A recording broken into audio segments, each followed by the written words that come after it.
تو ذرا گرامی میں آپ کے سامنے تین ائمہ کا ایک ساتھ جو ہے وہ ایک زندگی کا ایک بلکہ اہم ترین جو پہلو آپ کے سامنے پیش کرنا چاہ رہا ہوں. ایک ہمارے چوتھے امام، ایک ہمارے چھٹے امام، ایک ہمارے آٹھویں امام. کربلا کے واقعات کے بعد اچھا تینوں ایکسٹریمز ہیں. اچھا اس کے بعد بھی ایکسٹریمز تو ہیں، بہرحال 9 اور 10ویں امام کے اندر بھی ایک الگ ہی ایکسٹریمز ہیں جو ہمارے سامنے آتے ہیں. لیکن میں ان تین اماموں کے حوالے سے کچھ آپ کے سامنے عرض کرنا چاہ رہا ہوں. چوتھے امام سرکار کربلا کے واقعات کے عینی شاہد، یعنی ایک وہ امام کہ جس نے کربلا کو اپنی آنکھوں سے دیکھا. دیکھیں ذرا گرامی، ساری باتیں ایک طرف، لیکن بہرحال دیکھنا اور ہے، سننا اور ہے. میں اکثر ہی سوچتا ہوں کہ سرکار امام سجاد کی اگر شجاعت پر بات کی جائے تو چوتھے امام کی شجاعت کے لیے اتنا کافی ہے کہ کربلا کے واقعات کے بعد وہ 34 سال تک زندہ رہے. کبھی غور کیجیے گا اس انداز سے، اگر چوتھے امام سرکار کی شہادت جو ہے وہ واقعات کربلا کے بعد اور مدینہ منورہ لوٹنے کے بعد 1-1.5 مہینے میں 2 مہینے میں ہو گئی ہوتی تو شاید مجھے سے اناڑی خطیب کے لیے بولنا بھی بڑا آسان ہوتا، مورخ کے لکھنا بھی آسان ہوتا، عام مومن کے لیے بھی کہنا آسان ہوتا کہ بابا کیسے ممکن تھا جس نے کربلا کو اپنی آنکھوں سے دیکھا ہو. جو ذمہ داری امامت تھی کہ کاروان کو لوٹانا ہے مدینہ منورہ تک، شہزادی زینب کبریٰ کو مدینہ منورہ تک پہنچا دینا ہے، تو اس کے بعد امام زندہ رہتے تو کیسے رہتے. بڑا آسان ہوتا میرے لیے کہنا، آپ کے لیے سننا، کسی بھی مورخ کے لیے لکھنا. لیکن چوتھے امام سرکار آپ دیکھیں 61 ہجری میں کربلا کا واقعہ پیش آیا اور 95 ہجری 95 ہجرہ میں جا کر چوتھے امام کی شہادت ہوتی. اور اتنا طویل عرصہ امام نے قید حیات میں گزارا اور ظاہر سی بات ہے کہ مصلحت پروردگار بھی تھی کہ امام زندہ رہیں، لہٰذا امام نے ایک عجیب کام کیا ہے. ہم اس پر بات کریں گے کہ چوتھے امام نے کیا کام کیا. اور چوتھے امام کی حیثیت یہ کتنی مشکل تاریخ ہے اور کتنے مشکل ایام ہیں. میں صرف ایک چونکہ مجھے رفتار سے بات کو آگے بڑھانا ہے تو میرا دل چاہ رہا ہے کہ میں صرف ایک اوپر سے آپ کے سامنے ایک زاویہ پیش کروں. اگر تاریخ اسلام میں پوچھا جائے کہ بتاؤ وہ کون سا دور ہے کہ جب مسجد النبوی میں مسلمانوں نے وہ ظلم ڈھایا کہ گھوڑے استبل کے مدینہ مسجد النبوی کو استبل کے طور پر استعمال کیا گیا. مدینہ منورہ کے جو ہے وہ سرحد پر مسلمانوں کے ہاتھوں مسلمانوں ہزاروں کی تعداد میں، جس میں بعض روایتوں کے مطابق 700 سے زیادہ حافظان قرآن کریم جامع شہادت نوش کرتے ہیں. مدینہ منورہ میں ہزاروں خواتین کی عصمت دری ہوتی ہے. کب ہوا؟ چوتھے امام کے دور میں. اتنا مشکل دور ہے چوتھے امام کا. اگر پوچھا جائے کہ بتاؤ تاریخ اسلام میں ایسا کب ہوا کہ مسلمانوں نے خانہ کعبہ کو منجنیق سے مسمار کر دیا، تو یہ دور بھی کسی اور کا دور نہیں، ہمارے چوتھے امام کا دور ہے. جب جو ہے وہ حجاج بن یوسف ثقفی نے عبداللہ بن زبیر کو گرفتار کرنے کے لیے خانہ کعبہ پر باقاعدہ منجنیق برسایا اور خانہ کعبہ کو مسمار کر دی. اتنا مشکل دور چوتھے امام کا. اور اس چوتھے امام نے اس مشکل دور میں کیا کام کیا؟ ایک یہ سوال. چھٹے امام کے دور میں آ جائیے. اس اعتبار سے بظاہر آسانی کا دور کہ بنو امیہ کی حکومت ختم ہو رہی ہے، بنو عباس کی حکومت اسٹیبلش ہو رہی ہے، عالم اسلام پورا تتر بتر ہے، کسی کو کسی کا ہوش نہیں ہے. اور چھٹے امام اس دور میں کام کر رہے ہیں. وہ کیا کام؟ اور اس کے بعد آٹھویں امام تک آتے آتے کہاں ایک طرف اتنا مصیبت کا دور کہ مدینہ منورہ میں جو ہے وہ مسجد میں گھوڑے باندھے جا رہے ہیں، استبل کے طور پر استعمال کیے جا رہے ہیں، اور 3 دن تک وہ گھوڑے وہیں پر ساری غلاظت گندگی کر رہے ہیں اور مسجد نبوی میں نماز تو دور کی بات. اور کہاں آٹھویں امام کے دور میں ایک بالکل اپوزٹ ایکسٹریم آتا ہے، اس لیول کا ایکسٹریم آتا ہے کہ مامون الرشید جیسا ظالم عباسی حکمران آٹھویں امام کو بلا کر کہتا ہے کہ مولا آپ جو ہے وہ اقتدار سنبھالیں، تخت خلافت سنبھالیں. چونکہ مجھے آج بہرحال آٹھویں امام کے حوالے سے کچھ بات کرنا ہے تو میں ظاہر سی بات ہے ساری صفت اس وقت پیش کرنے کے موڈ میں نہیں ہوں. ہمیں بہرحال کربلا کا تذکرہ کرنا ہے. مجھے چاہتا ہوں کہ کسی اعتبار سے بھی کربلا کو لنک ہو. تو ہم کربلا کو لنک کرنے کے لیے آٹھویں امام کی حیات طیبہ کا وہ پہلو آپ کے سامنے پیش کرنا چاہ رہے ہیں جو انتہائی اہم ہے اور جس پہ غور کرنا ضروری ہے. کہ آٹھویں امام کو بلا کر کہتے ہیں کہ مولا آپ اگر اقتدار سنبھال لیں. اب یہ خود ایک بہت بڑی ڈیبیٹ ہے کہ کیوں مامون الرشید نے آٹھویں امام کو سرکار کو مدینہ منورہ سے خراسان میں بلا کر کہا کہ آپ اقتدار سنبھالیں. اتنا صرف ایک چھوٹا سا آپ ایک خاکہ اپنے ذہن میں بنا لیں کہ ہارون الرشید کی ایک بیوی ہے جس کا تعلق ایران سے ہے، ملکہ زبیدہ، اور اس ایرانی بیوی کے بیٹے کا نام ہے مامون، اور جو عربی بیوی ہے اس کے بیٹے کا نام ہے امین. یہ دونوں اس کے بیٹے ہیں، امین اور مامون. اور ہارون الرشید نے اپنی زندگی میں پوری مملکت اسلامی کو 2 حصوں میں تقسیم کر دیا. سارے عربی علاقے جو ہے وہ امین کو دے دیے، سارے عجمی علاقے مامون کو دے دیے. یہ زبیدہ وہی ہے جس نے ہارون رشید کے ہوتے ہوئے بہلول دانا سے جنت خریدی تھی، اور جو اشعار میں آپ سنتے ہیں کہ بہلول نے جنت بیچی، تو وہ جناب زبیدہ کو بیچی تھی، اور وہ بڑی مومنہ تھی، اس کے دل میں محبت تھی، عقیدت تھی اہل بیت اطہار کی، جانتی تھی کہ یہ بہلول جو ہے وہ دیوانہ نہیں ہے، یہ آل محمد کا دیوانہ ہے۔ عام دیوانے جنت نہیں بیچ سکتے، آل محمد کا دیوانہ جب چاہے جنت بیچ سکتا ہے، جانتی تھی۔ لہذا اب جب مامون نے اپنے سگے بھائی امین کو قتل کر دیا، تو ایک تو ایرانی ماں کا بیٹا، اوپر سے ایرانی اقتدار اس کے ہاتھ میں تھا، تو عجم کے مقابلے میں عرب سارا کھڑا ہو گیا، اور ہارون کے بیٹا اور ہارون کے مثلاً بیوی، وہ سارے قبائل۔ تو ایک طرف سے یہ الغار تھی کہ تم نے اہل بیت اطہار پر ظلم ڈھایا، تم بنی عباس و بنو امیہ کو تم نے جو ہے وہ یہ کہہ کر تخت خلافت پر قبضہ کیا کہ ہمیں فاطمیون کو تخت خلافت دلانا ہے، اور تم نے جو ان کے اقتدار پر قبضہ کیا۔ اس کے بعد جب عرب والا معاملہ بھی آ گیا، اب مامون کی مجبوری تھی کہ کوئی ایسا فیس سامنے آئے جو عرب بھی ہو، جو فاطمی بھی ہو، اور 8ویں امام رضا سرکار کے علاوہ کوئی ایسا فیس سامنے تھا نہیں جو دونوں بغاوتوں کو کچل سکے، لہذا 8ویں امام کو سامنے لایا گیا۔ 8ویں امام نے انکار کیا، فرمایا کہ مامون مجھے اتنا بتا دیں، جو اقتدار تو مجھے دے رہا ہے وہ کس کا دیا ہوا ہے تیرے پاس؟ اگر وہ خدا کا دیا ہوا ہے تو تجھے کسی اور کو دینے کا اختیار نہیں ہے، اگر عوام کا دیا ہوا ہے تو مجھے لینے کا اختیار نہیں ہے۔ یعنی وہ اس اقتدار کو لے کر کیا کرے جسے پروردگار عالم نے پوری کائنات کا اختیار دیا ہوا۔ اب آپ غور فرمانے، ایک وہ والا مشکل ترین ایکسٹریم کہ جہاں صرف مصائب ہیں چوتھے امام کا سرکار، اور بدترین مظالم ائمہ طاہرین پر چوتھے امام پر بطور خاص، یعنی بابا کو شہید کر دیا گیا، اور اس کے بعد مشکل ترین دور سے چوتھے امام گزر رہے ہیں۔ خانہ کعبہ کو منجنیق سے مسمار کیا جا رہا ہے، مدینہ منورہ کے اندر جو ہے وہ گھوڑے باندھے جا رہے ہیں، مسجد کے اندر امیر مختار کا قیام ادھر سے ہوتا ہے، تو ادھر پوری امت مسلمہ ڈسٹرب ہے، اور موقع کی تلاش میں کہ کوئی موقع ملا اور چوتھے امام کو شہید کر دیا جائے۔ اتنے سخت حالات۔ چھٹے امام کے دور میں بالکل لاپرواہ، 8ویں امام کے دور میں باقاعدہ اقتدار ہاتھ میں دیا جا رہا ہے، اور 8ویں امام نے فرمایا نہیں میں اقتدار نہیں لوں گا، تو کہا کہ ٹھیک ہے آپ کم از کم اتنا کریں کہ ولی عہد بنے۔ اب ان تینوں لیولز میں آ کر ان تینوں اماموں کا ایک ہی کردار ہمارے سامنے آتا ہے، میں آپ کے سامنے پیش کرنا چاہ رہا ہوں۔ ویسے تو ہر امام نے اپنے اعتبار سے سارے کام کیے، لیکن دو انتہائی اہم کام ہیں جو ان تینوں اماموں نے کیے۔ پہلا کام یہ کیا ان تینوں اماموں نے کہ مشکل ترین حالات میں بھی علم کے پروموشن کو نہیں چھوڑا۔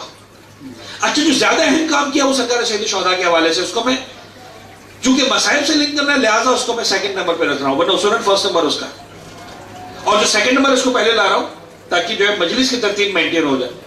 تو جو دوسرا اہم ترین کام کیا وہ یہ کیا کہ علم کے پروموشن کو نہیں روکا۔ آپ ذرا غور کیجئے زن گرامی، ہم آج یہ جانتے ہیں کہ ہماری فقہ جعفری ہے، کہا جاتا ہے نا ہمارا مذہب جعفری ہے، ہماری فقہ جعفری، لیکن ہم غور کریں تو ہم سب جانتے ہیں، اس میں کوئی شک نہیں ہے کہ ہماری فقہ جعفری نہیں ہے، ہماری فقہ محمدی ہے، ہماری فقہ علوی ہے، ہماری فقہ حسنی ہے، ہماری فقہ حسینی ہے، ہماری فقہ عابدی ہے، فقہ باقری ہے، فقہ جعفری، سب کچھ ہے، صرف فقہ جعفری نہیں ہے۔ پیغمبر اکرم کا دیا وہ دین ہمارے پاس ہے۔ کیوں چھٹے امام سے منسوب کر دیا گیا؟ اس لیے کہ ہزاروں کی تعداد میں روایات چھٹے امام سرکار کے پاس سے ہمارے پاس آئیں، دین کے حلال و حرام کو بتانے کے لیے، عقائد کی اصلاح کے لیے، اور ہر مقام پر۔ لیکن وہ چھٹے امام سرکار کہ جن کے زمانے میں ہزاروں کی تعداد میں شاگردوں کی تربیت ہو رہی ہے، اگر آپ کتابوں کو اٹھا کر دیکھیں اور تاریخ کے اوراق کو پلٹ کر دیکھیں تو وہ لفظ جو کتابوں نے استعمال کیا ہے، اگر میں اس کا بالکل پراپر ترجمہ کروں، اگر وہی والا ورڈ استعمال کروں گا تو مجھے پتا ہے کہ بات کی اہمیت کم ہو جائے گی، حالانکہ کم نہیں ہونی چاہیے، لیکن جس مائنڈ سیٹ میں ہم رہتے ہیں شاید اس کی اہمیت کم ہو جائے۔ کتابوں نے ورڈ استعمال کیا مدرسہ، اور لفظ مدرسہ جب آتا ہے تو فوراً ہمارا جو اپنا مائنڈ سیٹ ہے ہم کہیں سے کہیں پہنچ جاتے ہیں۔ لہٰذا آج کے دور میں اس کا بالکل صحیح ترجمہ کر رہا ہوں کہ وہ یونیورسٹی، کہ جس یونیورسٹی کے پریزیڈنٹ کہیں، چانسلر کہیں، وائس چانسلر کہیں، واٹ ایور آپ کہیں، اس لیے کہ ہمارے اعتبار سے امام کے پاس ہر طرح کے اقتدار اعلیٰ ہے، لیکن آج کل کے دور کے نارمز کو سمجھنے کے لیے جس یونیورسٹی کو چلانے والی ہستی کا نام چھٹے امام امام جعفر صادق علیہ الصلوۃ والسلام ہے، اگر آپ تاریخ کے اوراق کو الٹ کر دیکھیں تو آپ کو اندازہ ہوگا کہ اس یونیورسٹی کی بنیاد رکھنے والے امام کا نام علی بن الحسین زین العابدین ہے۔ ان مشکل ترین حالات میں چوتھے امام نے بنیاد رکھی، اور صرف حلال و حرام کا علم ہے. چوتھے امام سرکار نے ہر علم پہنچایا. اچھا چوتھے امام کا جو مجموعہ ہمارے سامنے آیا وہ صحیفہ سجادیہ کی صورت میں سامنے آیا. صحیفہ سجادیہ کو اٹھا کر دیکھیں آپ کو اندازہ ہوگا کہ صحیفہ سجادیہ بظاہر کتاب دعاؤں کا مجموعہ ہے لیکن صرف دعاؤں کا مجموعہ نہیں ہے. صحیفہ سجادیہ میں دعاؤں کے انداز میں یہ چوتھے امام کا خاص انداز ہے کہ انہوں نے دعاؤں کے انداز میں توحید بھی سکھائی, نبوت بھی سکھائی, عدل الہی بھی سکھایا, قیامت بھی سکھائی, اخلاق بھی سکھایا, ادب بھی سکھایا, ماں باپ کی ذمہ داریاں سکھائی, پڑوسیوں کی ذمہ داریاں سکھائی, اولاد کی ذمہ داریاں سکھائی, حاکم کی ذمہ داریاں سکھائی, رعایا کی ذمہ داریاں سکھائی, مالداروں کی ذمہ داریاں سکھائی, غریبوں کی ذمہ داریاں سکھائی. ہر ایک کو بتایا تمہاری ذمہ داری کیا ہے, لیکن الفاظ دعاؤں کے استعمال کیے. مثال کے طور پر کبھی کہا پالنے والے ماں باپ کو اپنے اولاد کی صحیح تربیت کرنے کی توفیق عنایت فرما, بتا دے تمہاری ذمہ داری یہ ہے. غریبوں کو اپنے مال پر مغرور ہونے سے بچا, غریبوں کو مالداروں کو اپنے مال پر غریب ہونے سے بچا, غریبوں کو توکل کی توفیق عنایت فرما. یہ سارے کے سارے الفاظ اگر آپ غور کریں گے جو امام جس انداز سے دعائیں مانگ رہے ہیں یہ سارے میسیجز دے رہے ہیں کہ تمہیں کس انداز سے زندگی گزارنی ہے. توحید کو ڈسکس کیا امام نے, نبوت کو ڈسکس کیا ہے. چھٹے امام سرکار کے پاس آتے ہیں, دنیا بھری ہوئی ہے, دنیا جانتی ہے کہ صرف حلال و حرام کا علم نہیں سکھایا چھوٹے امام نے, ہر طرح کے علم پر امام نے ڈسکس کیا. اور پھر آ جائیے آٹھویں امام سرکار کے پاس. آپ آٹھویں امام کے حیدر طیبہ کو دیکھیں, جب میرے مولا خراسان پہنچے تو اس کے بعد بڑے سے بڑے سائنٹسٹ, فلاسفرز, ڈاکٹرز, لائرز آتے رہے امام کے دربار میں, امام کی خدمت میں, مامون کے دربار میں, اور امام ان کے ساتھ ڈسکس کرتے رہے, اور جن گتھیوں کو بڑے بڑے علماء نہیں سلجھا پائے تھے سلجھایا. یعنی ان تینوں امام نے اپنے اپنے دور میں جو بالکل مختلف حالات ایک ہی پیغام دیا کہ دیکھو اگر ہمارے ماننے والے ہو, علم کے پروموشن میں کہیں پر بھی مسٹیک مت کرنا, تمہاری فتح کا دار و مدار تمہارے صاحب علم ہونے پر ہے. مجھے نہیں پتا یہ میسج میں آج مناسب مجلس میں مناسب تھا نہیں تھا, دینا چاہیے تھا. میں سمجھتا ہوں ذمہ داری عزیزان گرامی, آج ہم کو زمانے کے امام کی ظہور کے لیے راہیں ہموار کرنی ہے. کیا کرنا ہے راہیں ہموار کرنے کے لیے؟ خدا کی قسم امام زمانہ کی ظہور کی راہیں ہموار کرنے کے لیے سب سے امپورٹنٹ طریقہ یہ ہے کہ پوری دنیا میں دنیا کو چلانے کے لیے بڑی سے بڑی پوسٹ اگر کریٹ ہوتی ہے, اہل بیت اطہار کے ماننے والے کے علاوہ کوئی اس پوسٹ کے لیے کوالیفائی نہیں کرنا چاہیے. آپ چاہے آئی ایم ایف کی بات کریں, آئی ایم ایف کے پریزیڈنٹ کی بات ہو رہی, مثال کے طور پر کوئی نہ کوئی تو ہے نا پریزیڈنٹ, کوئی اہل بیت اطہار کے ماننے کے والے کے علاوہ کوالیفائی نہ کرتا ہو اس کے لیے. ورلڈ بینک کی ہم بات کرتے ہیں نا, نہیں ہونا چاہیے کوئی فرد جو ورلڈ بینک کے پریزیڈنٹ کے لیے کوالیفائی کرے سوائے اس کے کہ وہ اہل بیت اطہار کا ماننے والا ہو. یہ میں اور آپ آج پلان کریں گے تو 20 سال بعد کر پائیں گے.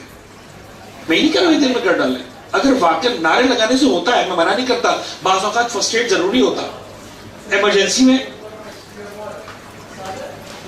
جو آپ مثال کے طور پر جو ہے وہ مداوع کرتے ہیں وہ ضروری ہوتا ہے, اس سے انکار نہیں ہے. دھرنا بعض اوقات ضروری ہے, بعض اوقات نعرہ ضروری ہے, بعض اوقات پیمفلیٹ ضروری ہے, سب کچھ. لیکن لانگ ٹرم اگر پلان کرنا ہے ہم کو, واقعاً امام کی ظہور کی رائے ہموار کرنی ہے, یاد رکھیے گا عزیزان گرامی وہ نعروں سے نہیں ہونے والا, کبھی بھی نہیں ہوا, نہ ہوا ہے, نہ ہو سکا ہے, نہ ہونے والا ہے. اگر ہمیں لانگ ٹرم کام کرنا ہے, we need to promote the education amongst Shias. اور یہ میرے اور آپ کی ذمہ داری ہے. ہم سب سے پہلے یہ ذمہ داری لیں کہ ہمیں خود اس مقام تک پہنچنا ہے, اور اگر کسی وجہ سے ہم نہیں پہنچ پا رہے, کسی ایک بچے کا ہاتھ ہم نے تھامنا ہے. خدا نے ہمیں نوازا ہے, پروردگار نے ہمیں دولت دی ہے اور ہمیں سوچ دی ہے, ایک بچے کو لے اس مقام پر پہنچائے کہ پھر اس بچے کو کوئی بیٹ نہ کر سکے, اور اس بچے کی ایجوکیشن اس لیے نہ روکے کہ اس کے پاس پیسہ نہیں تھا. ضروری نہیں کہ آپ مجھے آگے بتائیں کہ مولانا ہم نے فلاں بچے کا ہاتھ تھاما ہوا ہے, لیکن آپ کی ذمہ داری ہے. آپ 2 بچوں کا ہاتھ تھام سکتے, 2 بچوں کا ہاتھ تھامیں, 3 کا ہاتھ تھام سکتے, 3 کا ہاتھ تھامیں. اس وقت اگر ضرورت ہے, یہودیت نے تباہی کے آخری دہانے پر پہنچنے کے بعد جس بنیاد پر دوبارہ ساری کائنات پر اقتدار حاصل کیا ہے وہ صرف علم. محنت کرنا پڑتی ہے اس کے لیے عزیزان گرامی, سرمایہ لگانا پڑتا ہے. ایک بات بس میں نے گفتگو کو مکمل کیا. اور دوسری بات, اس علم کے بعد ڈر سب سے بڑا یہ لگتا ہے کہ جب علم آنے لگتا ہے ظاہری اعتبار سے تو انسان اہل بیت سے دور ہوتا جاتا ہے. چوتھے امام نے بھی یہی کام کیا, چھٹے امام نے بھی یہی کام کیا, آٹھویں امام سرکار نے بھی یہی کام کیا کہ پوری امت تشیع کو, امت مومنہ کو کربلا کے ساتھ جوڑ کے رکھا, اور اس انداز سے جوڑ کے رکھا کہ جس انداز سے جوڑنے کو آج کا انٹلیکچوئل شیعہ بعض اوقات بڑی آسانی سے ریجیکٹ کر رہا ہے. میں بہت ہی حساس مرحلے پر آ کے بات کر رہا ہوں، میری بات کو سمجھنے کی کوشش کیجیے گا. اس انداز سے جوڑے رکھا کہ جس انداز کو آج اہل بیت کا ماننے والا، جو انٹلیکچوئل ماننے والا ہے، جو ڈگری ہولڈر ماننے والا ہے، وہ کہتا صاحب رسمی عزاداری کیا ہوتی ہے؟ ہم رسمی عزاداری نہیں کریں گے، کوئی فائدہ نہیں. عزاداری وہ کرو جس کا کوئی فائدہ ہو. اہل بیت اطہار نے اس عزاداری سے جوڑ کے رکھا جو خالصتاً رسمی عزاداری تھی. خالصتاً رسمی عزاداری. کسی ایک جگہ مجھے ایک روایت بتا دیجئے جہاں چوتھے امام سرکار نے ذاکر کو بٹھایا ہو اور کہا کہ ایک مصائب پڑھنے سے پہلے ذرا میرے بابا کا مقصد بیان کرنا کہ میرے بابا نے جان کیوں تھی. کوئی ایک مجلس بتا دیجئے مجھے، کوئی ایک قصید روایت ایسی بتا دیجئے کہ چھٹے امام سرکار کے پاس کوئی آیا اور اس امام نے کہا کہ تو مجلس پڑھ، تو مصائب پڑھ میرے بابا کے، لیکن ذرا بتانا کہ میرے بابا نے جان کس لیے دی. رسمی عزاداری. یہ شخص آیا چھٹے امام کی خدمت میں، روایت موجود ہے، بہار کے اندر موجود ہے اور بہت ساری اہم کتابوں کے اندر موجود ہے. امام نے فرمایا میں نے سنا ہے تو اشعار پڑھتا ہے اپنے محلے میں، لوگوں کو میرے بابا کی جد کے مصائب سناتے ہیں. کہنے مولا ہاں. امام نے فرمایا ذرا مصائب پڑھ میرے سامنے. اب امام سامنے بیٹھے ہوئے تھے تو اس نے جو عربی کے اشعار پڑھ رہا تھا، وہ جو مرثیہ ہے جو بھی نوحہ تھا، اس نے بڑے ادب سے امام کے سامنے پڑھنا شروع کیا. امام نے فرمایا ایسے مت پڑھا، تم جو اپنے گاؤں دیہات میں جو پڑھتے ہو نا لائے میں اور تھوڑا سا آواز بنا کر اور چلا کر اور نوئے کی آواز میں، کہنے کا مولا مجھ سے نہیں پڑھا جائے گا. کہنے میں سننا چاہتا ہوں تو ویسے ہی پڑھ. وہ کہتا ہے میں نے ٹھیک ہے، امام کا حکم تھا، ادب یہی کہ اطاعت کی جائے. میں نے اسی انداز سے جس طرح اپنے گاؤں دیہات میں مصائب پڑھتا تھا میں نے پڑھنا شروع کیے. کہتے ہیں میرے مولا ایک مرتبہ آنسو بہانا شروع کرتے ہیں. کہتے ہیں خدا کی قسم چند لمحے گزرے، پردے کے پیچھے سے مستورات کے رونے کی آواز آ رہی.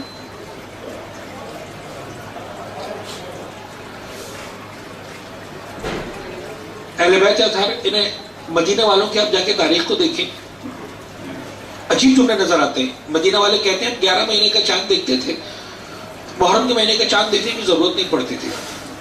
کیوں ضرورت نہیں پڑتی تھی؟ اس لیے کہ جب محرم کا چاند نظر آتا تھا تو امام صادق کے گھرانے سے رونے کی اتنی آواز بلند ہوتی تھی، امام کی گریے کی آواز سے ہمیں پتہ چل جاتا تھا محرم کا چاند نظر آ گیا.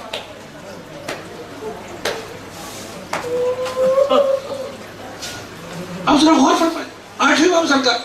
عزیزان گرامی آپ کبھی کتابوں کو اٹھا کر دیکھیں، یہ میں تجزیاتی مطالعہ تک میں سامنے پیش کر رہا ہوں. آپ کتابوں کو اٹھا کر دیکھیں، کسی بھی چھوٹی سی کتاب کو اٹھائیں، بڑی کتاب کو اٹھائیں جس میں اہل بیت اطہار کی طرف سے امام حسین پر گریہ کرنے کے موضوع پر روایات موجود ہوں، آپ کو نظر آئے گا اکثر روایات یا چوتھے امام کی نظر آئیں گی، یا چھٹے امام کی نظر آئیں گی، یا 8ویں امام سرکار کی نظر آئیں گی. شاعر اعتبار سے اقتدار تھا، لہذا 8ویں امام نے قدم قدم پر بیان فرمایا رحم اللہ من احیا امرنا، خدا رحم کرو اس انسان پر جو ہمارے امر کو زندہ کرتا ہے، ہماری ولایت کی باتیں کرتا ہے مجلس میں بیٹھ کر. خالصتاً کہ کچھ نہیں کرو، بیٹھ کر ولایت کی باتیں کرو. ایسے نہیں کہ میں ایک جملہ کہنا چاہتا ہوں، میں مسائل پڑھوں گا، میں بھی مسائل نہیں پڑھ رہا ابھی، مسائل پڑھوں گا، یقیناً پڑھوں گا. اور کربلا میں مسائل نہیں پڑھیں گے تو کیا کریں گے؟ آئے اسی لیے. اب تو دعا کرتے ہیں تک میں خدایا ہمیں توفیق دے، ہم مولا عباس کے حرم کے پاس جائیں، مولا حسین کے حرم کے پاس جائیں، وہاں بیٹھ کر حسین کرے. تو آج تو خدا نے دعا سن لی ہے، میں پڑھوں گا. لیکن عزیزان گرامی آپ غور کیجئے، چوتھے امام سرکار نے رسمی عزاداری کو زندہ کیا. عزیزان گرامی یاد رکھیے گا، جب رسم بنتی ہے تو زندہ رہ جاتی ہے. میرا دل چاہتا ہے، میں نے ایک مجلہ اور بھی کہا تھا، آپ عزیزان کے سامنے میں عرض کر رہا ہوں کہ خدا را وہ افراد، یعنی وہ اسٹوڈنٹس جو اس وقت یونیورسٹی اسٹوڈنٹس ہیں، اس وقت میں کیریئر کاؤنسلنگ نہیں کر رہا ہوں، نہ کیریئر گائیڈنس کے لیے میں یہاں پر بیٹھا ہوں، لیکن مجلس اعضاء کی ذمہ داری سمجھ کر ایک جملہ ضرور کہہ رہا ہوں. اور میں نے اب تک کسی کو نہیں دیکھا کہ اس فیلڈ میں کام کرے. وہ افراد جو سوشیولوجی پڑھتے ہیں، جو سوشل سائنسز کو پڑھتے ہیں، خدا را سوشیولوجی کے اندر اس ٹاپک پہ کوئی ریسرچ کرے اور ڈاکٹریٹ کی ڈگری لے کہ جب کسی بھی ایونٹ کو رسم کے ساتھ بنا دیا جاتا ہے تو وہ ایونٹ زندہ ہو جاتا ہے، پھر اس کے پیچھے کوسچن مارکس ختم ہو جاتے ہیں. اور آپ دیکھیں دنیا کے اندر جو جھوٹے ایونٹس ہیں، میں بہت ذمہ داری کے ساتھ جملہ عرض کر رہا ہوں، اور صرف کچھ دیر کے لیے عوام الناس سے ہٹ کر انٹلیکچوئلس کے لیے میں کچھ جو ہے وہ فوڈ فار تھاٹ دے رہا ہوں. 2-4 جملے میرے برداشت کر لیجیے گا، پلیز درگزر کیجیے گا، مسائل پہ آ جاؤں گا. جہاں جھوٹے ایونٹس ہیں، کوئی اس کے پیچھے بیک گراؤنڈ نہیں ہے، کوئی سچائی نہیں ہے، لیکن اس کو بھی اگر رسم سے ملا دیا جاتا ہے تو کوسچن مارکس ختم ہو جاتے ہیں، پڑھے لکھا انسان بھی اس کو سپورٹ کرنے کو تیار ہو جاتا ہے، اس کے پیچھے جھوٹی سچی دلیل لے کر آ جاتا ہے. آپ مثال کے طور پر کرسمس کے موقع پر وہ جو ایک بڈھا بابا آتا ہے، کیا نام ہے اس کا، سینٹا کلاus. سینٹا کلاus پوری کرسچن ورلڈ جانتا ہے کہ there is nothing like Santa Claus in the world. لیکن وائٹ ہاؤس کے اندر بھی آپ کو سانتا کلاus کا تصور نظر آئے گا، غریب سے غریب کرسچن کے گھر بھی سانتا کلاus کا تصور نظر آئے گا، مالدار سے مالدار کے گھر پر بھی، پڑھے لکھے سے پڑھے لکھے انسان کے گھر پر بھی، جاہل سے جاہل کے گھر پر بھی.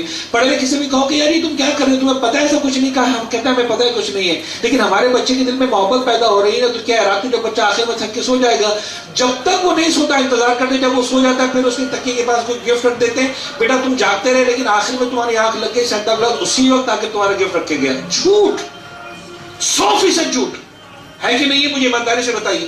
پڑھے لکھے افراد میرے سامنے بیٹھے ہوئے ہیں. ہیلووین کیا ہے؟ اتنے بڑے بڑے کدو پال رہے ہیں اپنے گھروں کے باہر رکھے ہوئے، کچھ بھی نہیں ہے.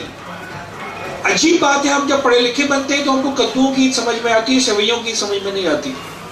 عزیزان گرامی یاد رکھیے، جہاں پر بھی رسمیں آ جاتی ہیں وہ واقعات زندہ رہ جاتے ہیں، جھوٹے واقعات زندہ رہ جاتے ہیں. ہمارے پاس تو حسین بن علی جیسی سچائی موجود ہے. خدا نے اس رسمی عزاداری کو زندہ رکھیے. میں یہ نہیں کہتا کہ مولا حسین کے فضائل کے ساتھ تعلیمات حسین بن علی کو بیان نہ کیا جائے، ضرور بیان کیا جائے. ہم کیا کر رہے ہیں نہیں کر رہے تو وہی تو بات کر رہے ہیں، لیکن خدا نے اس رسمی عزاداری کو زندہ رکھیں. چوتھے امام نے رسمی عزاداری کو زندہ رکھا، آٹھویں امام نے رسمی عزاداری کو زندہ رکھا، چھٹے امام نے رسمی عزاداری کو زندہ رکھا. رسمی عزا کرو، میرے بابا کے مسائل پڑھو، بس دیٹ اٹ، ختم ہوگی بات. 1 پوائنٹ ایجنڈا، مسائل پڑھو.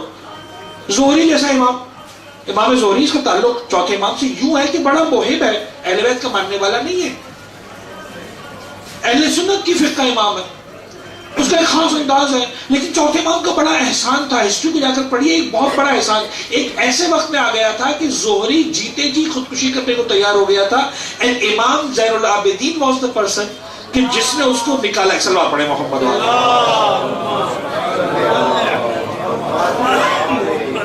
اور اس کے بعد سے عاشق تھا چوتھے امام کا، عجیب عشق رکھتا تھا چوتھے امام سے.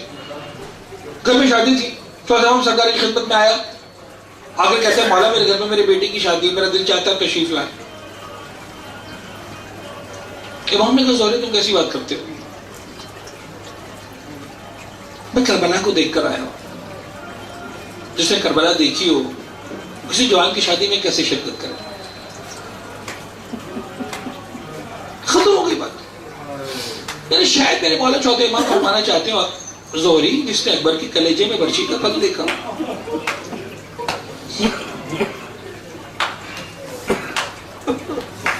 یہ کیا ہے؟ زہری امام سے محبت کرتا تھا، کہنے لگا پہلے چھوڑ دیں ساری بات، مجھے اتنا بتائیے، مجھے چاہتا ہوں کہ آپ میرے گھر تشریف لائیں، میں کیا کروں میرے گھر تشریف لائیں؟ بات ہی ختم کر دی، نہیں میرے بیٹے کی شادی بھول جائیں. امام نے کہا زہری اس میں بھی بہت آسان سی بات ہے، کوئی لمبی چوڑی بات تو نہیں ہے. تو چاہتا ہے میں تیرے گھر پر آؤں، تو ایک کام کر، میرے بابا کے مصائب سنانے کا اہتمام کر، تجھے بلانا نہیں پڑے گا. زہری نے انتظام کر دیا، اعلان کر دیا مدینہ میں کہ میرے گھر مصائب پڑے جائیں گے، سرکار سید الشہداء کے مصائب ہوں گے. اور واقعاً ایسا ہوا کہ جب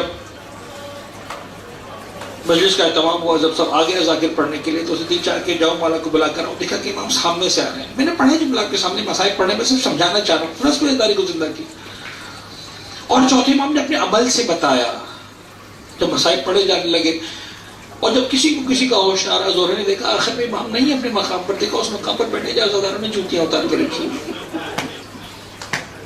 تڑپ گیا، پریشان ہو کر آیا، کی خطا ہو گئی، غلطی ہو گئی. امام کو ہوش میں لایا گیا. فرمایا زہری جب میرے بابا کے مصائب پڑھے جا رہے تھے، میری دادی فاطمہ زہرا اس مقام پر نہ تھی.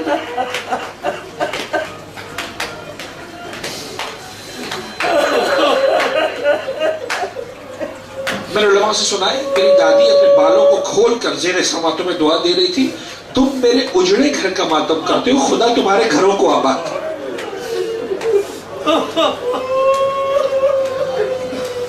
ایسا نہیں کہ میں آؤں گا مصائب پر، یہ تو میں ابھی آپ کو بتا رہا ہوں. کام یہی کیا چوتھے امام سرکار نے، کام یہی کیا چھٹے امام سرکار نے، کام یہی کیا آٹھویں امام سرکار نے.